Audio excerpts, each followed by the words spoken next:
ladies and gentlemen. It's the Rob Black Show, and we are live. It is 12:55, and we are ready for a sexy, beautiful woman, and her name is Katie Summers, ladies and gentlemen, Katie Summers. Hello. How are you, Katie Summers? Sore. Why are you so sore? I worked out extremely hard yesterday. Like, how hard? I don't even hard. Well, what's hard? It's hard. Like, hard? Like, I just worked out hard. I don't know. I'm just sore. That's how hard. If I'm sore, that's how hard. why are you getting all violent? You're asking in so many ways how hard. I'm just saying, how hard? But yeah, I worked out hard yesterday. What's the most sore part of your body? Everything. Who's got? I could tell you the least sore Okay, what's part. the least sore? My hands. Okay. There has to be one part that is over the top My sore. butt cheeks. Really? Why? What? I did a new squat workout. Really? You know, where you like squat, like I've seen that. You squat, and you squat, and you squat. Did you get that from a book or something? No, I got it from Instagram. Or Instagram, something of that nature. Yeah, And somebody was doing that. yeah, like a bunch of girls. That's like the cool thing to do. Well, it looked really cool. Like, I noticed it, and I didn't say anything to you because I didn't want to interrupt you, but I seen you doing that maneuver, and it was really good. And then I did notice at one point when you were working out towards the end, your nipples were very hard. My nipples are always hard when I work out Why do you think that is? because there's like they say working out is supposed to like spark your like hormones and your endorphins that get you horny Really? because it pumps your adrenaline. Wow. And it's like the same thing as getting horny or something like that. I read it in like a health book. I don't know. Not a health book, but a health magazine. Okay. And it's like the same kind of adrenaline. I don't know. It's in the same caliber. It's in that same caliber. Yeah. Okay. Working out and sex. Something about when you're working your body certain ways. It's like the same as whenever you're having sex. Got it. Okay, well, I thought I would tell everybody that when you work out, your nipples are hard. And it looks good. It looks hot. All right, so what do you got for us? You got anything exciting? You got anything fascinating? Got all kinds of exciting stuff. Okay, I'm excited to hear this stuff. I like to give a congratulations to Girls Gone Wild co-founder Joe Francis and his girlfriend because they had twins. Wow. Twin girls. Okay. Athena, Olivia, and Alexandra Claire Francis were born in Puerto Vallarta on October 7th. Okay. And I like to give him congratulations. I didn't know he was going to be a dad. He's 41. So like, just to let you know that you're 41. Okay. You possibly could be a dad in 41. It's funny that he, first off, it's funny that you hear something that doesn't involve him either going to jail or beating up a girl or doing something weird. So it's funny that he's not doing anything bad and he's in the press. And secondly, what the hell does he do? Like, he must have buried millions of dollars somewhere. I think. Because remember, he went just recently, had a bunch of his cars repoed because of that bankruptcy, and he tried to hide them in Mexico.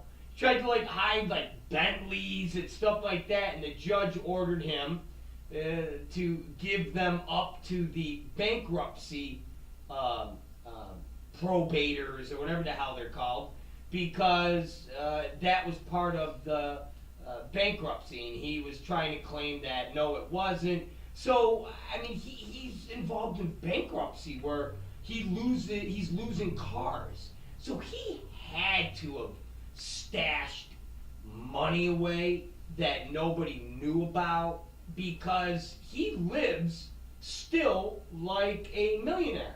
But also, it's really cheap to live in Mexico. So that's the thing is like, whenever he was younger, I remember when he got the house in Mexico, it was like a huge deal. But it's like really cheap at the same time. Well, so it was like, because he can, he can have the nice house. He just has to get rid of all the nice cars and everything. But I mean, Girls Gone Wild still makes a good amount of money. He doesn't get any of it. He sold it. Oh yeah, he did. He had to sell it, and then he went bankrupt. So I'm saying he must have.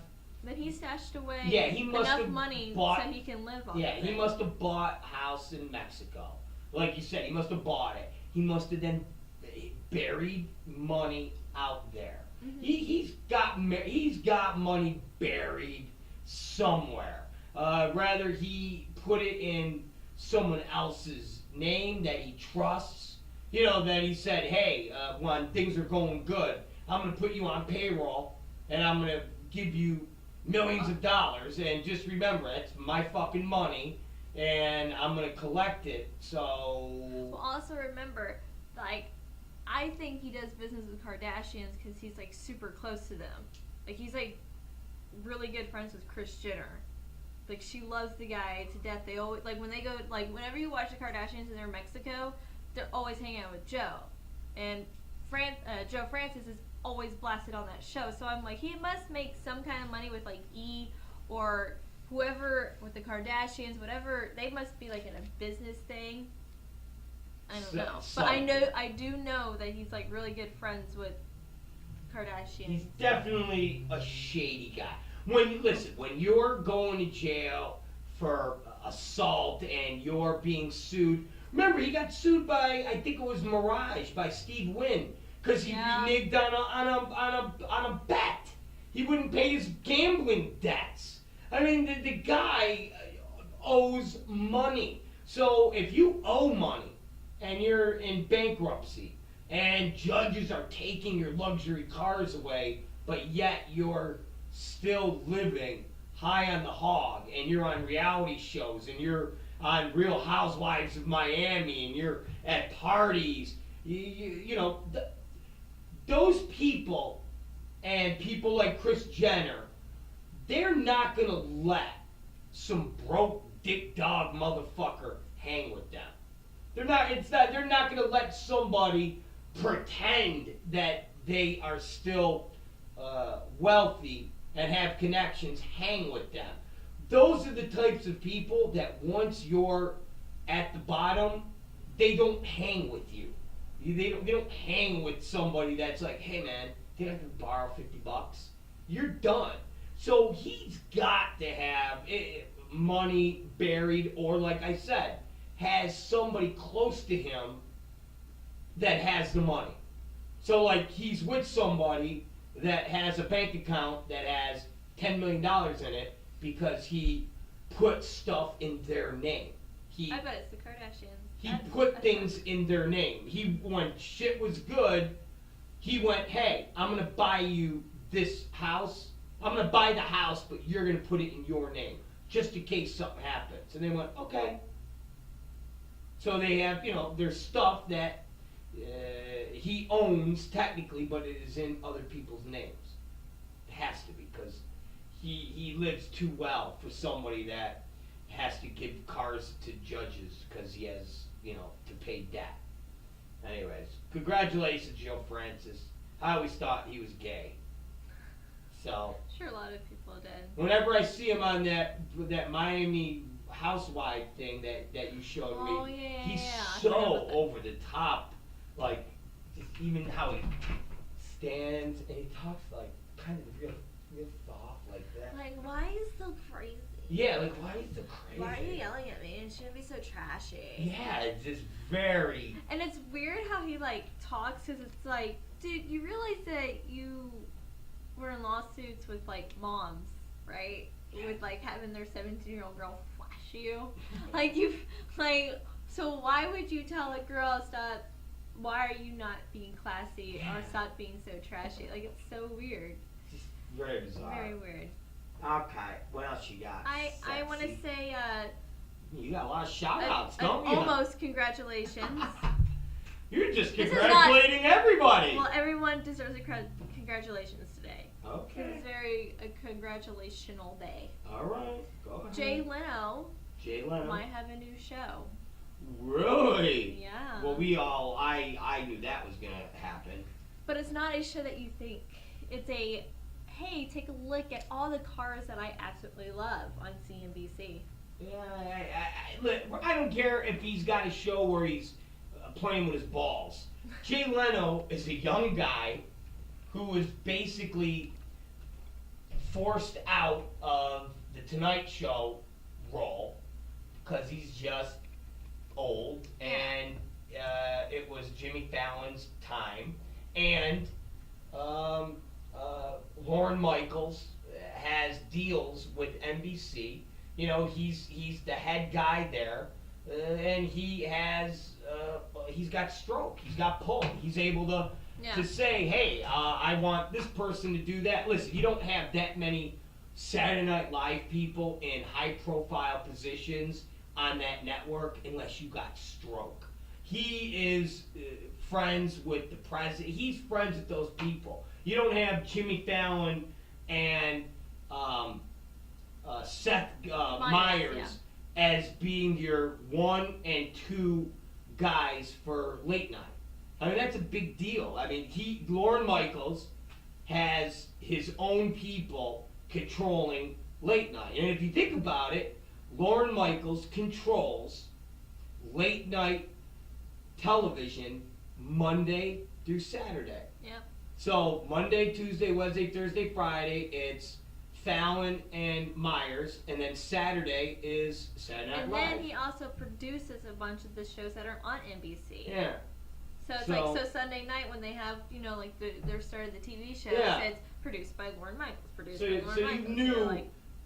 You knew Leno would come back because he's young. He wasn't like Johnny Carson or Letterman, where you're in your 70s and it's obvious that they're just old and done. When Carson retired, he was old.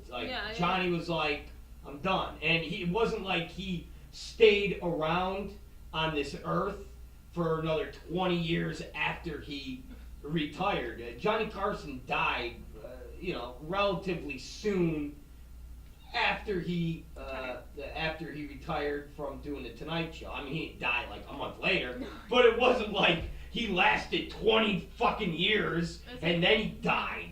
So, Letterman, he already had open heart. Letterman's not going to be doing other shows.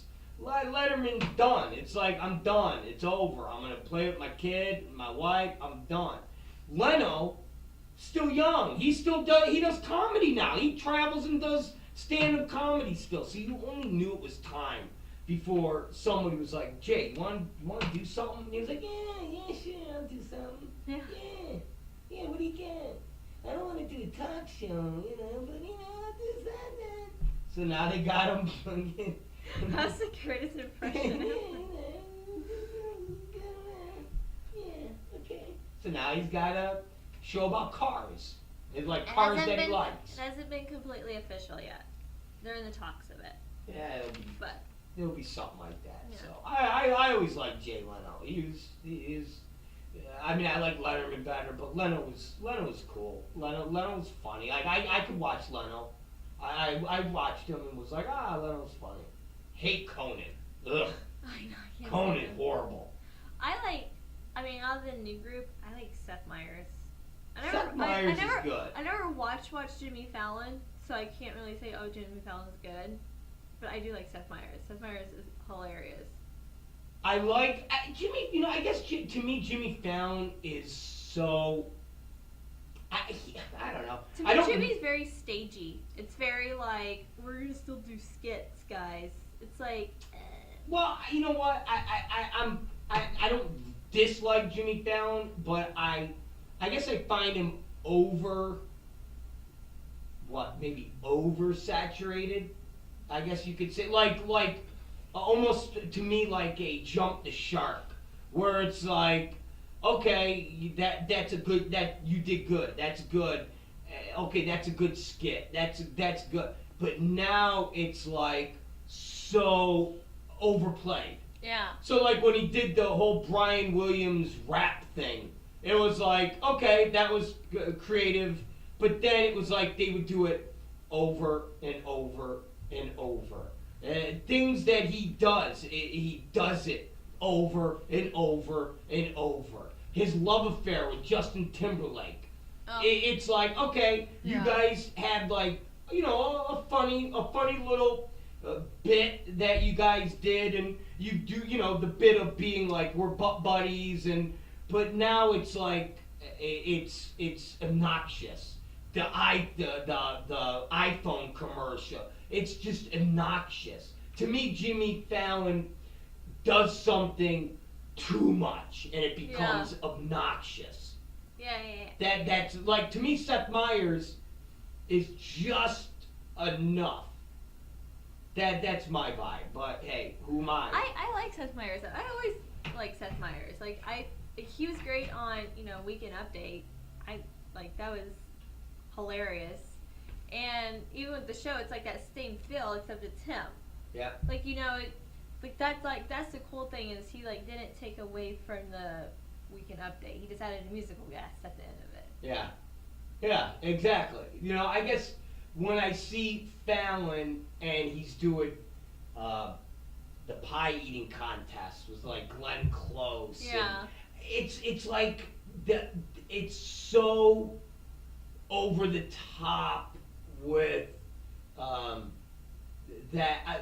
trying to be so hip and young. Like, okay, we had Jay Leno and Johnny Carson, and it's, you know, old, and so tell me about your show. And now it's so we're young and we're hip, and me and Will.I.am are gonna dance and we're gonna do skits, and to me it's like too over the top. But you know who's like the best out of?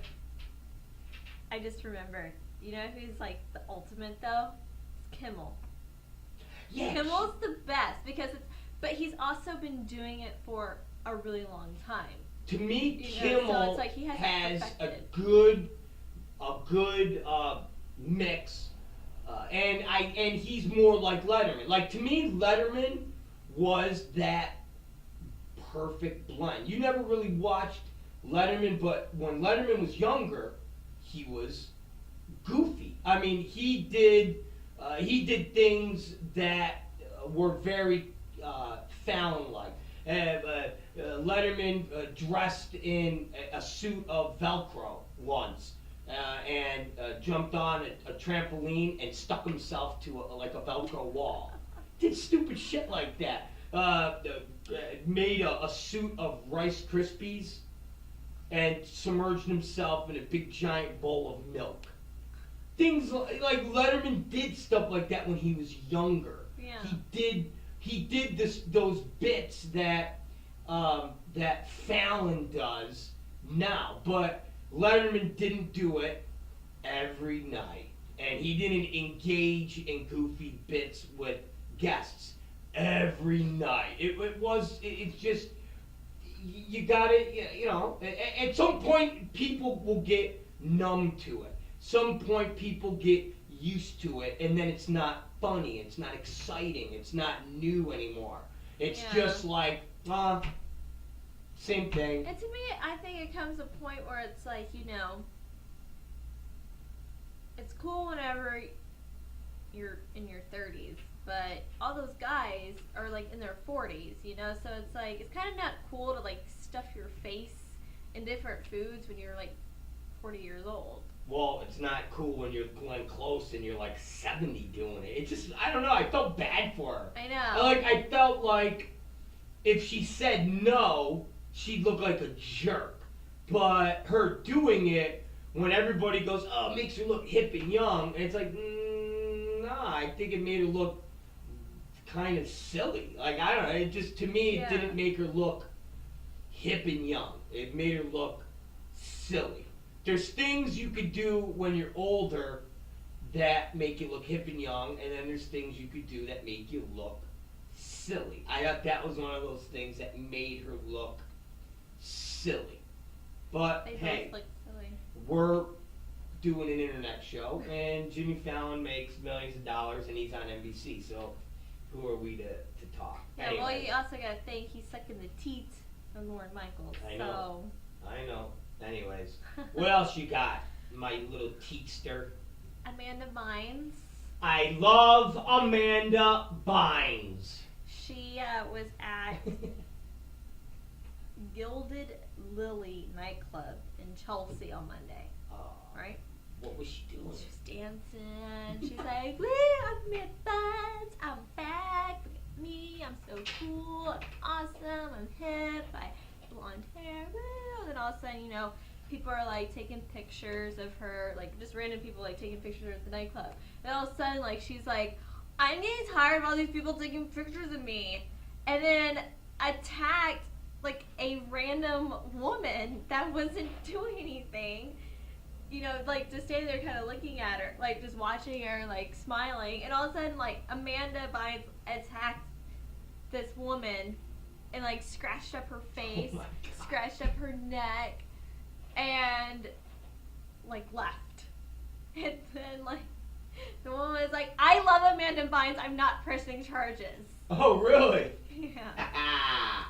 She's like, "I had battle wounds from Amanda Bynes. It's so awesome." Isn't that weird that Amanda Bynes is so out there now? I mean, not that she wasn't before, but like she went through this whole thing, lighting herself on fire or the dog on fire, being just completely out of control, and then she basically gets locked up in a nut house, has babysitted by her parents. Gets out, goes to school, everybody's like, "Oh, she's well adjusted, she's on vacation in Mexico with her parents," and now, like a maniac, she's released last week, and she's like, "Wah, I'm back!" It's kind of like, that in-between stuff never happened. It's kind of like she, because now that she's back, you take away, it's kind of like, oh, well, basically she's just been crazy all year. Well, and it's like you kind of forget that she was in a conservatorship. You kind of forget that she went to court, went to jail, went to, Yeah, but I'll give you one better. It makes it more sound like what the rumors were saying were true, which was she, when she went crazy, stopped taking medication.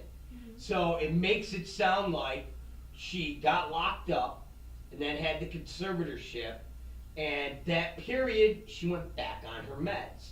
And the minute the conservatorship was up and she didn't have to be there, she stopped taking her pills, and that's it. And now she's back to how she was when everybody said she's acting like this because she's crazy and she normally takes medication. So now it makes it sound more like she really did take pills because she really is schizophrenic. And the minute that report came out, her lawyer was like, "No, she's not. No, she's not." And it's like, yeah, she is. You don't come out trying to dispel that unless it's the truth. And look at her now. She's acting like, why wasn't she doing this past year when she was with her parents? Because she was having to take medicine. Yeah. She was having to be under their, supervision. Under their supervision. So they were like, "Amanda, did you take your pills?" "Yes, Mom." Or if she was like, "I'm not going to take them," they were like, "Well, you do know all we have to do is call the courts, and instead of you being under our thumb, you will be in prison." And she was like, "I hate you!" Took her pill, and that's it. And the minute that was up, she went, "Fuck you, I'm out of here." And it's like, she's one of those people that's like, "I'm not crazy." Yeah. "I'm not crazy." "I'm not going to take these pills." Yeah, like she's one of those like not like convinced herself that she's perfectly normal and everyone else is crazy. And it's obvious that she is. It's obvious that you don't act crazy and then basically get locked up, and a month after your supervision of lockdown is over, go back to acting like you did the time you got locked up. So it's obvious that she's definitely got mental issues. She's always had mental issues, but now that she's older, because remember, we didn't know anything about her because she was a kid then. Yeah. So when she was doing all those Disney movies, she was still a kid. She was living with her parents. Parents are like, don't forget to take your pills. All right, Mom. It wasn't until she got older that she was able to go, I'm not going to take my pills. I want to be carefree and nutty. And that's what happened. So she's always been fucking nuts. And now you're seeing her. She's gonna wind up dying or getting put in jail again. Or getting put in jail instead of a, conservatorship thing. Because she's already got the DUI thing. She was out on probation. She violated her probation with that. And now she's getting in fights at clubs. So what? She's not going to all of a sudden get normal again. This is going to escalate into a big blowout somewhere. I know. It's going to happen. Because now you're reading stories every other day about Amanda Bynes. So just like you did before. Yeah, exactly. So you will hear that she's wandering the streets of New York talking to herself. Yeah. And like what happened out here. Talking to Caleb. Yeah. It's right here. I have this boyfriend, and you're gonna you just like you said at the house, and you're like, I bet this Caleb is fake. You watch another week, you're gonna find out that there is no Caleb. Yeah. It was made up, and you're gonna be like, see, I told you. Mm-hmm. Crazy. She built it all in her head. I mean, next thing you know, she's gonna describe him with a big afro, looking like Andre 3000 from The Outcast. He sounds just like Jimi Hendrix. It's amazing. Because she loves the black pecker. Remember, she wants Drake to tear up her vagina. I forgot. That's what she said. Wheelchair Jimmy. Wheelchair Jimmy, yeah. She wants Wheelchair Jimmy to tear up her vagina. Yeah. Nice. Does Wheelchair Jimmy have a girlfriend now? Rihanna? Are they together? Nicki Minaj? Maybe both. So Wheelchair Jimmy could go tear up Amanda's vagina. If he likes white pussy. Maybe Wheelchair Jimmy likes white pussy. At least crazy white pussy. I know in Degrassi he liked it. Of course. Because that's all his girlfriends. Because there's I don't think there was any. One, but she didn't count. Wait, that sounds racist. Hold on, let me rephrase that. Okay. The girl that he dated that wasn't white was a Muslim from like India. That was Degrassi. Yeah, so she wasn't like black. Well, I don't think there was any blacks really on Degrassi, because isn't it a Canadian show? Yeah. Yeah, I don't think there's any blacks in Canada. Except if you're Aubrey Graham. Yeah, I guess. That's his real name too, which I think is hilarious. It's like your name is Aubrey Graham. You're like French black Canadian. Anytime you ever see pictures from groups of Canadians, you like see thousands of white people and like one or two blacks. There is no blacks in Canada. And you know what? It's one or two ways of black. They're Nigerian black. They're from Africa, in Canada, which I don't understand. And then, but remember, Africans speak French, so it makes sense that an African would be in. Yeah, but they're just not a lot of black people. So there's Canada. one. So they're like Quebec. really dark, or they're like really, really, really, really, really, really light.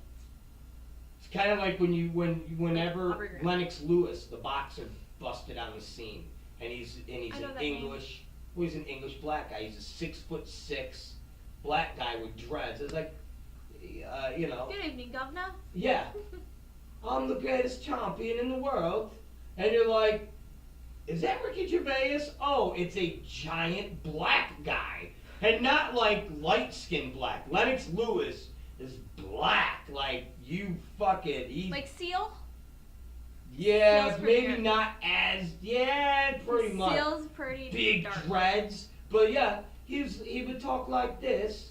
So I'm the greatest champion in the world, and you're like, so that was it was very novel back when Lennox Lewis was boxing.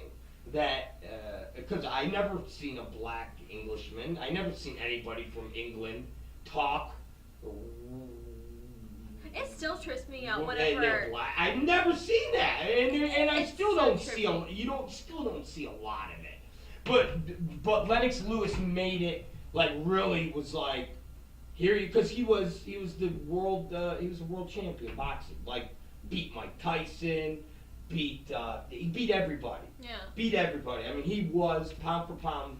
He was like the Floyd Mayweather of heavyweights after Mike Tyson. So Lennox Lewis was that big. He's in was it Ocean's 11 as the commentator during the fight with the Klitschko, or he was in the fight with the Klitschko. But he was. I can see it again. Yeah, but I'll show you Lennox Lewis. But yeah, but he talks like really sweet from England. They say, I'll You know get that's man." like that's also another trippy thing is how European guys, no, not European guys from England have like these weird high pitched voices. They're like, hello. Yeah, that like Lennox David is- Beckham. Le- I mean, David Beckham. Hello, my name's David Beckham. And then you look at him, he's like huge, and it's like, why is your voice so high? And then when they try to speak American, they sound like they're from Texas. They Lennox, like throw this like country accent. It's like, so you think that everybody in America sounds like sounds like they're from the country, and then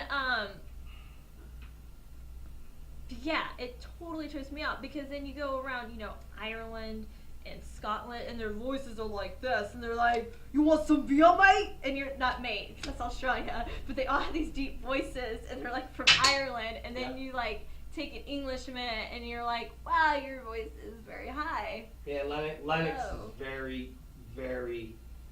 His voice is very soothing, very English, and he's the 6'6" beast of a boxer that would just knock motherfuckers out. And he was unmerciful, like, and he would be, I'll kick your ass, because he'd do some of the press conferences, like him and Tyson, where they almost get into a fight in the press conference, and yeah, but he's Lennox, so anyways, rock on, Amanda Bynes, maybe Wheelchair Jimmy will attack her We'll pussy. Here he comes to save the day. Degrassi. That show is awesome. Canadians. They always seem to have those weird, not weird shows, but I remember the original Degrassi. You The watched. snake. Yeah, I remember the original Yeah. Degrassi, and they dealt with just topic, When Spike got pregnant. So yeah, despite pregnant or somebody's drinking, those shows always dealt with stuff that you never see on American TV. They're like after school specials, You know who? like night American shows don't dwell in the topics like those shows did. Yeah. And if they did, they're not in a way that are so over the top, like It was like emo. Degrassi was like, oh, don't even go there. Degrassi was the most depressing show ever. There was always an issue in every episode. Yeah. It was just like, why is it so? But then again, you're like, yeah, well, technically that is how real life is every day when you're 15 years old is an emotional disaster. So it totally makes sense that every Friday night you're watching Degrassi, you're like, I know what they're going through. Oh my god. But you know who else? Wheelchair Jimmy's not the only one that got famous off that show. There's two other people that got famous off this show. One's more famous than the other. Nina Dobrev. She was in like closer to like old like new like real high school Degrassi episodes. She's in Vampire Diaries. Okay, She's a girl from Vampire Diaries. If you don't know, I mean, if you're in my age group, or at least into vampires and werewolves and witches and all that fun stuff, you know what Vampire Diaries is, and she's the main star. And then, Sinead Grams or whatever her last name is. She's from the new 90210, which is no longer on. So yeah, those are the other two that actually made it big in like American like pop culture. It's no Wheelchair Jimmy. No, Mr. Rapper. Remember, I know you, Aubrey Graham. I know you. You're this sweet Canadian boy from Degrassi that got shot and paralyzed and then dated a bunch of people in that show. Is that on? Was he able to walk on the show and then he got shot? Yeah, well, it was a school shooting and he got shot Wow. and it paralyzed him. So they even incorporated that in the show. Yeah. Wow. I didn't know. It was I'd never. Huge thing. Wow. All right. Let me ask you this, and you might not know, and they might never touched on it, but you said he dated a lot of girls on the show. Yeah. Do they ever reference if his penis would work? Like. Yeah. Oh, they. Yeah, that was the big thing because he was dating a Muslim. Okay. And he was like, well, is this gonna work? And they're like, don't worry, it's gonna work. You'll still be able to have kids. You just won't be able to walk. And he's like, and he was also he was also the top basketball player. So he was like the star athlete at the school. So they're like, you can't play. And he was like, but he then became like a assistant coach. Like when he graduated high school, they did like the college thing for a couple of years.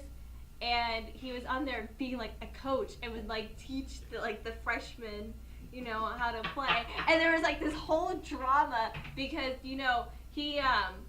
because whenever he was doing the coaching thing, he was like a freshman in college, and he would go to the school and like coach, and then like the freshmen or whatever he was like, because one of them like dated like one of them was the brother of his ex-girlfriend, and like there was like a huge drama, and he's like, you're just in a wheelchair, dude, you're paralyzed, and you just see him like chunk the basketball off the kid's head. It was awesome. And it was like a fight, like Wheelchair Jimmy was like in a fight with like a 14-year-old kid, and they were like, yo man, you can't be fighting kids. He was like, don't be making fun of me in a wheelchair, man, you try being shot. Alright, well, and then all of a sudden, like, I turn on MTV, and they're like, he's walking again, and he raps, and it's Drake. And I'm like, what's Wheelchair Jimmy? That's not Drake. Oh, that's so funny. Alright, well. So that's the story. That I grew up with Wheelchair Jimmy, so I always will know who you are, dude. Wheelchair Jimmy. There you go, Wheelchair Jimmy. Alright, give me something else. Casey Affleck. Oh, the brother of Ben. Famous Ben Affleck. Gone Girl. Casey Affleck. He was so inspired by his brother with Gone Girl from adapting a book to a movie. He was like, I'm gonna do it except it's gonna be a true story, and it's gonna be Boston Strong. He's doing the Boston Strong movie. He's gonna do the Boston Marathon bombing movie, yeah. which the book comes out February 22nd. It's the whole thing is the aftermath of the survivors and the people. And Casey Affleck is going to be in the movie. Oh, that's lame. And he's producing the movie. Lame.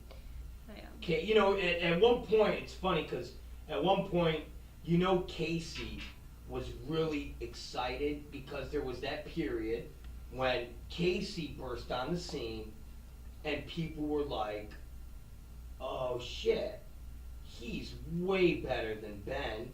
Mm-hmm. Ben fizzled out. Ben sucks.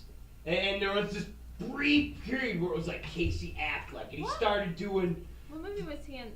Well, he was in Oceans. Remember, he's in Oceans. Oh my god, I totally forgot. He is. So he's in Oceans, but then he did a movie where he's a detective, Like, he started doing these movies where people were like, oh shit, that's the real actor. And then all of a sudden Ben Affleck was like, wait a minute, here's one for you. This movie called Argo. Yeah. Now, tell my brother to go fuck himself. And now, Casey Affleck is, he's back to being, that's Ben Affleck's brother. Was Damon's little other boyfriend. Yeah, it's Casey Affleck. He's just a loser. Oh my god, can you imagine? Because... once Ben married Jen, I mean, and one of the funny thing is, you know who made Ben Affleck cool was getting with Jennifer Garner. Of course. Jennifer Garner made him she was America's sweetheart at the time. Like a legitimate actor, and was like, okay, listen, dummy, you did win an Academy Award once. People did think you were cool, and you just started to suck. So I'm gonna make you cool again. And he's like, okay, you're gonna get me pregnant. You're gonna stop acting like an idiot, hanging out with Kevin Smith and doing fart jokes. You're gonna then stop hanging out with dirty Mexicans with big asses like Jennifer Lopez. This is now what you're gonna do, and you're gonna be a star again. And he was like, okay. And now he's Mr. Superstar. And she was like, and we're not hanging out with your retarded brother, Casey. He's trying to ride your coattails. Fuck him. And that's it. It's funny because I would like to see, but then again, it's like a Cameron Diaz type thing. Is Jennifer Garner still in that realm where she can still do goofy movies because she's cute and like, oh yeah. Well, yeah, that movie she's doing with Steve Carell looks fucking hilarious. Yeah. And she plays a mom of, 3 kids? Yeah, but you know what? And you believe it. But you know what I love? The movie I love with her, not 13 going on 30, so don't say that. I love that movie. But you haven't seen it yet. We have it. My mom, sent it to me. This movie called Butter. It's the funniest movie. It has, that Ty Campbell or whatever his name is, that guy from A Modern Family. Yeah, I remember you told me it was Butter. You told me I gotta see it. It's just hilarious. It's hilarious because they build butter sculptures. And Jennifer Garner plays the wife, and she's like, we win every single year. It's been generation after generation after generation. And it's her narrating it, describing everything, and she's over the top intense. Way over the top. Way over the top. That's funny. Alright, well, Casey Affleck, you suck. That movie's gonna suck. Any of those true movies suck. Not the 9/11 movies all suck because we know what the hell happens. We know that we know. It's what we know the story.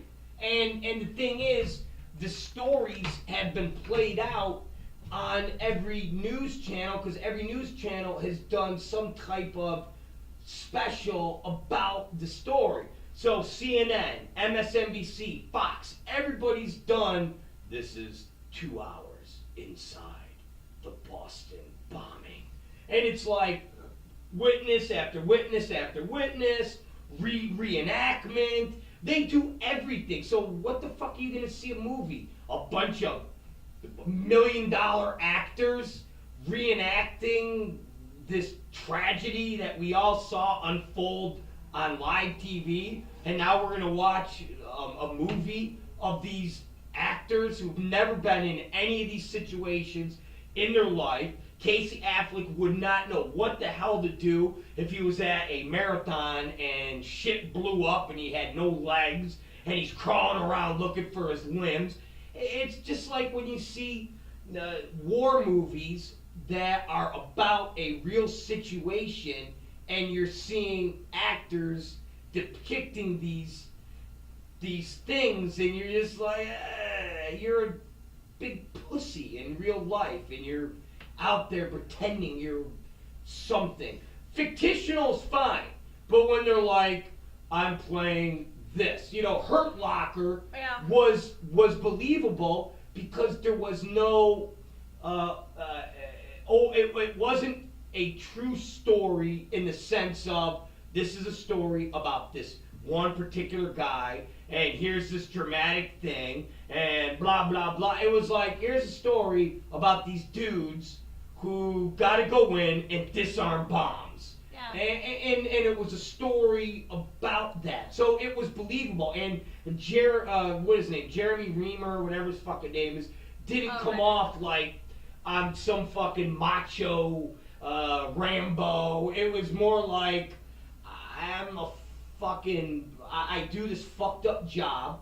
I'm fucked up in the head because of all of what's going on. Like, he played exactly what a lot of these military guys are when they go, hey, I want to sign up. First off, you got to be a little fucked up to sign up to go to war. You got to be a little fucked up. We're not talking about the quiet times in America where there's nothing going on. And you're like, fuck it, I'm going to go off to get in the military and get an education. And, you got to be fucked up when you're somebody that goes, we're at war now, and I'm going to join so I can go over there and fight.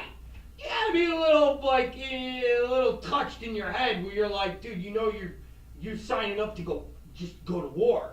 Yeah, I'm going to fight for my country. It's like, all right, bro. So already you're a little touched, and then once you're there and you're getting shot at, you're killing people, after about a year or two, you're a little like, oh, I'm gonna just go, fuck it, I'll go disarm that bomb. Wait a minute, don't you guys, dude, what's the worst that can happen? I die? I should have been dead a year ago. I'm going here. And you walk away. Kind of like that Chris Kyle guy, the sniper. Yeah. So, at the end of the day, Casey Affleck Wasn't Ben Affleck in Pearl Harbor? Yeah. I forgot about that. Yeah. But I mean, he wasn't like commandeering jets. He was dead the whole entire time. Yeah. Because remember Jake Gyllenhaal? No, yeah, because Jake Gyllenhaal takes his wife, or Josh Hartnett takes his wife or whatever. All right, what else you got, sexy? Entertain me. Jimmy Page has a book and a tour coming out. His book comes out October 14th, and his tour will start next year.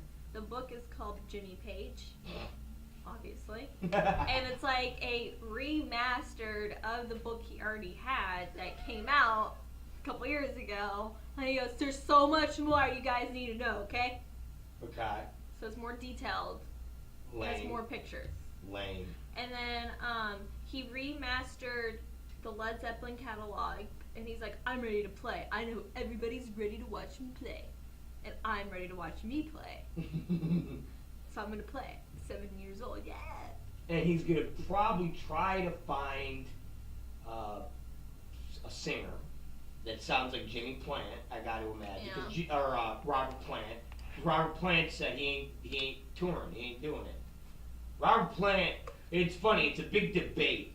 If Robert Plant and Jimmy Page hate each other that much that they can't do a reunion, or is it that Robert Plant just can't sing like he used to, and the songs... Probably because he smoked his lungs away, probably. And the songs, and that's the rumor, and even, other musicians that know them, older dudes say that. They're like, oh, you don't want to fucking play with Jimmy because you can't do the hits. You can't do the hits. Yeah. Sure, when you guys did your one-off reunion, you were able to kind of pull that off, but you can't go and tour 20 cities and do 2.5 hours of Zeppelin material because people will go, oh, God, he sounds like shit, yeah. And you don't want to do that because most of the stuff he does now is folksy stuff, and he collaborates with girl guitarists, he's not sitting there doing that old Zeppelin, and doing all that shit. Cashmere. Yeah, he's not doing that. So, and that's been a sore spot because Jimmy Page has been wanting to tour again. He's like, dude, let's go out there because he probably needs money. Yeah. He's probably like, I didn't think I would be alive this long. I need some cash. And he wants to tour because if they went out and toured, them two, and get Jason Bonham to play drums, John Bonham's son, they put if they toured, they put, I don't know, probably 30 to 40,000 people in state, like they could do stadium type stuff. It'd be huge. Maybe Jimmy Page can be like Santana, like Carlos Santana, and Nah, just like go out there, just play guitar and at the Hollywood Bowl, and like. Nah, he's gonna go. He'll go find somebody that could kind of. Yeah, he did say he wants to get, older people and newer people. Yeah. What he'll do is he'll probably go out and get a couple singers that people know of that can sound like Robert Plant doing that song. Yeah. And he'll go out and do that, and they'll go out and do like a little fucking tour. It won't be anywhere near what they would if they were reunioned, but yeah, that's what they're gonna do. Because ultimately, they both own the rights to that music. Yeah. You know. Yeah. So. June 12th, 2015. We're gonna go see Jurassic World. Oh Jesus! Was it like part 9 of the Jurassic Park series? I know, it's like a reboot, remastered, like a whole new like setup and. Really, I thought it was like part 3. So this is like this is with new. A whole new. It's a reboot. Pretty much. Oh, that's cool. Because it's not Jurassic Park, it's Jurassic World. It's like us actually living among dinosaurs. I gotta imagine. Like, remember Jurassic Park was more of like in Africa. Well, no, but I get it. So they're probably gonna. It's almost like Planet of the Apes. So what they're gonna do is somehow they made Jurassic Park exploded. And the dinosaurs mutated and overtook the world. Yeah. And now, I get it. So that comes out next summer. Chris Pratt from Guardians of the Galaxy is in it. Judy Greer, everyone's favorite supporting actress, is in it. And I don't know if you've ever seen Insidious. The little boy. Yeah, the little creepy boy. Yeah, he's in this movie. Okay. So yeah, That'll be interesting. I'm definitely excited to see that. I know. So that's been. Ooh! You know what? You know how we should see it? In those chairs. Yeah. At the TCL theater. So apparently that have been in the works now, because for it to come out next year means it's been in production for probably a year or two. Is Spielberg directing it or? No, Colin Trevorrow. All right, whatever. Hopefully he doesn't suck. I know, because I'm thinking, I was like, well, maybe Spielberg didn't want to do it because he's like, I don't want to do another Jurassic Park movie. Because didn't he did the original, didn't he? I thought he did. Like the first one or something like that? I thought that was a Spielberg movie. Me too. Spielberg. It seems it's like a Spielberg-esque movie. But yeah. You ready for some sports news? Yeah. Sports news. Okay. So,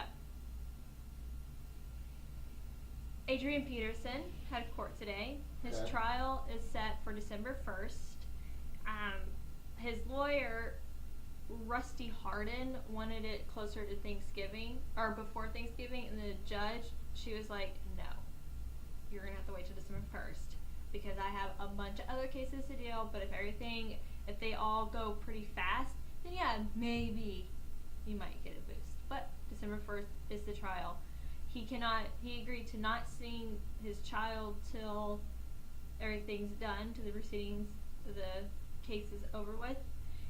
And if you don't know, Adrian Peterson is pleading not guilty to child abuse on his 4-year-old son for smacking him with a stick. Repeatedly. Yeah. Till there's bloody balls. And where he's from, I have family. So I'm like, oh. He is from a place where, you know, it is very, like, discipline your kid, but not like that. Not when you're beating him in his balls and his ass. It's so weird. I hope branches. The jury says, you're guilty and we're gonna sentence you like 3 years, 4 years. To get your balls beaten with a stick. Hey, remember, I'm all about they should change the prison laws. Whatever you do, you should get done to you. Yeah. See how that feels, motherfucker. Give it to me again. Alright. Now, I know we talked about this, but I want to confirm everything. The NFL and the owners had a meeting today at Conrad Hotel in Manhattan for the Buffalo Bills. Okay. Now, they all approved, all 31 owners have approved Terry and his wife Kim Pegula to go through. Friday, they will do a wire transfer of $1.4 billion for the team, and they will officially be the owners of the Buffalo Bills. There you go. So I thought that would be a good thing for you, because they got that, and they have Wharton. Yep. And they have a good and strong they won. team at home too. And they won.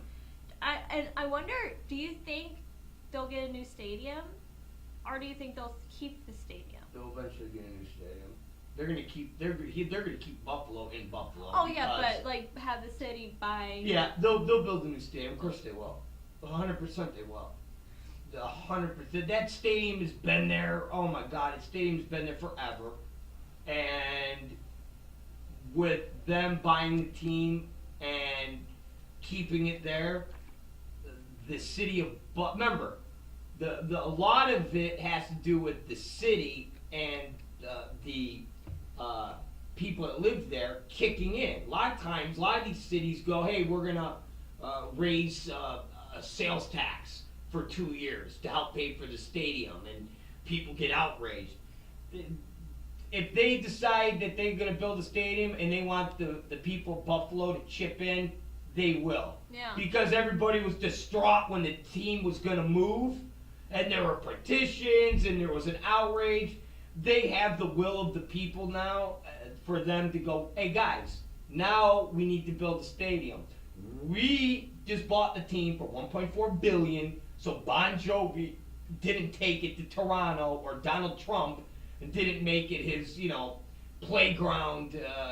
So guys, we need the city and all of you great citizens of the city of Buffalo to kick in a little. We're gonna throw in $600-700 million. We need you guys to kick in another $500-600 million. We need about $1 billion to $1.3 billion, and the people will go, okay, all right, Terry, you got it. And they'll build a stadium. First, after this year, they're going to get a new coach. They're going to get a new coach. They're going to bring in they're going to go all out with this team. That's what they're going to do. The only reason Ralph Wilson didn't do it is because he was older, and the family, was like, yeah, he's going to die soon. Just a lot of things were what was on the table that prevented them from doing what they were going to do. So it's going to be good. Yeah. Because Kyle Orton's not the answer. I mean, he's older. Right. Right now, it's the answer, so they don't fucking have a losing season. Yeah. But they're gonna have to get a quarterback. They're gonna have to go out there and get a quarterback. I say by the 2017 season. No, And- 2006. The and end of next season. And Not forget the drafting. Forget that. They haven't drafted a quarterback since Jim Kelly. They need to just go out there and buy a quarterback. But They need to make a deal with a team and go, we'll give you this guy and this guy. Just like they got rid of Marshawn Lynch. we'll give you this guy and a first round pick if you give us Aaron Rodgers or you give us, Andrew Luck. Give us somebody that is a top line quarterback. We'll give you this, and this. That's what they got to do. Give them Aaron Rodgers so the Bears don't have to deal with them. Go get, remember a lot of these teams. Remember last year Cutler came up, he resigned, but in theory, a team could have went after Cutler. A team could have went after Jay Cutler and said, "We'll give you $5 million more than what the Bears are gonna," and Cutler could have left. So every year quarterbacks' contracts come up. Oh yeah. Buffalo's just got to ante up and lay the money out, and I think the Paglias or whatever their names are. I think they'll do it. They're not gonna want to. They know Buffalo could be a big team. Well, during Buffalo's years of being great, they would sell that stadium out, and that stadium held close to 80,000 people. So they know the Buffalo fan base is there. They just got to put together a good team. So right now it's been being glued together, but they go out and get a coach, go out and get Gruden, go out and pay big money and get John Gruden to come in, or go get Cowher from coming off the out of retirement. You got to go out and get a big name coach and let him put together a fucking team. Yeah. And that's what they got to do. The NFL fined the Broncos tight end Julius Thomas $8,268 for a chop block on Cardinals defensive end Calais Campbell. Yeah, they one of the which Campbell actually got really hurt, and this is why they are fining him, because he tore they say it gave him an MCL strain. Didn't tear it, which is a leg strain, right? Yeah. And knee. Yeah, and he could be out for 3 weeks. Yeah. Coach said it was the dirtiest. That's the thing that he was talking about. Dirtiest play he's ever seen. Because I saw, probably on his team. But remember what was a couple of seasons ago, 1 or 2 seasons ago, where the guy's leg just went like this, and it went backwards, and it just broke. That guy. I watched a couple years ago, Albert Hainsworth kick a player, step on the player's face when he was on the ground, and step on his hands. There's been worse. Remember, they have metal cleats. I watched Albert Hainsworth step on motherfuckers before. So there's dirtier. Yeah, I've shit. seen. Remember the guy that broke his arm? Like last season, or was it last season he broke his arm, and his arm just went like. But like he's saying purpose. This guy purposely chop blocked him. It wasn't like you got injured. This player purposely chop blocked him. You can't hit a player in his knees like that. So that's what he was saying. And I'm saying bullshit. There's been dirtier plays. I've seen guys step on other guys' hands. This kid just chop blocked them, and there's debate on if he really meant to go that low. Albert Hainsworth, I watched him step on a dude. Like, literally the guy's on the ground, and Albert Hainsworth just stepped on him like that. That's straight up. Did he get fined for it? Oh, God, yeah. Albert Hainsworth, you say, yeah. Yeah. He got, suspended for, a game or two. Stepped on a guy's fucking face. So, yeah. All right, what else? Anything else? Brett Favre is very happy the fact that Peyton Manning's going to break his record. They say, because, all right, I have to get comfortable with this thing because I'm excited. So I'm, ready to see it. Now, Peyton Manning is at 503 touchdown passes. Brett Favre's record right now is at 508. They're saying this Sunday, the Jets, I think it's who they play, or next week, when they following Sunday when they play the Chargers could be like the ultimate, would be the game that he beats it. So in a week or two, they're saying Peyton Manning is going to beat Brett Favre's record. Brett Favre says that, I'm glad it's Peyton that's doing it. I think a lot in Peyton. I know him well. I know his family well. His dad was one of my idols. He's like really excited, and I'm excited because I think it's really cool. Like when Devin Hester, my favorite football player, beat Deion Sanders' record for running back touchdowns, which was like dope.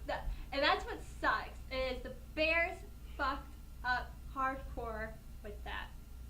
If Peyton could beat it this week, he could, because Peyton's thrown 5 touchdowns in a game. Yeah. But I doubt it will be done this week. It will probably be done that following week. I think he'll get We'll guarantee 3. it will get done the following week, because Yeah, I think he'll get 3 Yeah, this I think week, he'll get 3 and this then week. the other one, Yeah. the other 3. I think we'll get 3 this week, and he'll beat it the following week. Yeah. 100%. And then he still has another 6 games, or 8 games left. I mean, nobody will beat that Peyton Manning record. I mean, think about For a it. while. Well, you got to think about it. Brett Favre had the record, and Brett Favre played till he was like 40 or 41. Yeah. And had a run where he never got hurt. Peyton Manning is, I think, 39? I think he's 39. I think he's younger. No, I think he's older. I think Peyton's 39. I did say he was 37. And he is one of those players that are above and beyond greatness. And he played on, he had like the Colts, where he had wide receivers that you could only dream about, with Reggie Wayne and Marvin Harrison. The likelihood of having a quarterback be in that situation is very rare. Meaning Manning's going to wind up probably finishing the season with maybe 520 touchdowns, passes. The likelihood that you're going to get any of the group of players that are out there now, even Aaron Rodgers. Aaron Rodgers hit 200. Put in perspective, Aaron Rodgers hit the 200 mark. Was it last week? It was. I think it was last week. It was a big deal. He hit 200. Yeah. That he needs basically to do 300 more touchdowns. 300 more. And Aaron Rodgers is no spring chicken. Aaron Rodgers is already 30. Yeah. So Aaron Rodgers ain't going to be playing for another 10 years and throwing X amount of time. Think about it. He needs another 300 touchdowns. So that's 5, 10, 50, 20, 25, 30. That's 50 touchdowns a season for 6 years. 50 touchdowns a season ain't going to happen. It ain't going to happen. So now, as you keep bumping it down, you have less of a chance to get into that realm. Like I said, Brett Favre was like 40 or 41 years old having that record. You got to basically play till you're 40. You got to be a gunslinger. And you got to have a team that has wide receivers that you're throwing to. If you got a running game, so if you got a running back that's part of your team, you're not going to hit those marks because you're going to be handing the ball off to a guy that's like Adrian Peterson that rushes for 1,800 yards. So this record that Peyton is going to break is probably going to stand for countless and countless and countless years. I think if you look it up, you'll find that there's nobody close to. Like, you know what's really shocking? I remember, like, Tom Brady, he just hit that 50,000 pass yard thing. You know? And Brett Favre's at number 1 at, like, 550 or 55,000 or whatever he has, and it's like even that, it's Brady's the same age as Manning, so they're both bound to retire in the next few seasons. Yeah, I mean, if you look you at know, so it's just like there's no way like Peyton Manning is about to beat the all-time greatest quarterback, well, in my generation, all-time best quarterback, Brett Favre's record with the touchdown passes. Brady's not gonna. And I always thought it was gonna be Brady. Everyone thought it was gonna be Brady. And then here's Peyton Manning going, "No, fuck you, Brady. I got it." If you look at how many touchdown passes Brady has, you'll put into perspective at what Peyton's done. Because as great as Brady is, he's way behind Manning as far as that record. And Brady's not going to be playing much longer than a couple more years. Yeah. Peyton Favre are the greatest quarterbacks that I've known. Ever. Yeah, and it's a shame because they've only won one Super Bowl apiece, and you got players like Joe Montana that's won multiple, and what, the Cowboys? Troy Aikman.